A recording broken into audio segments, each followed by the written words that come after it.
3 kilometres. జయ అంటే మీ అత్తయ్య. అవును. హే! దేవుడున్నాడు రా. వాడు తెలుసురా మనకేం కావాలో.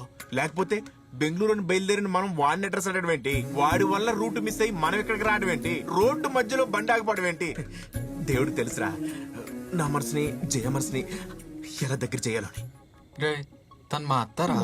అయితే నువ్వు కూడా నన్ను అప్పుడప్పుడు మా అని పిలుస్తావు కదా. ఆ, ఇవన్నీ సరే గాని ఆ. ఈ బండి పరిస్థితి ఏంటి?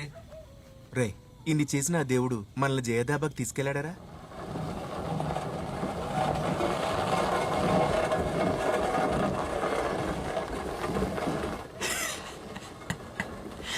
దేవుడు మంచి బండి పంపించాడు రా. టైంకి వెళ్ళేటట్టున్నాం ఈవెంట్ కి. ఈవెంట్ పక్కన పెట్టు, ముందు జయదాబాకి ఎలా వెళ్తాం రా. బాబు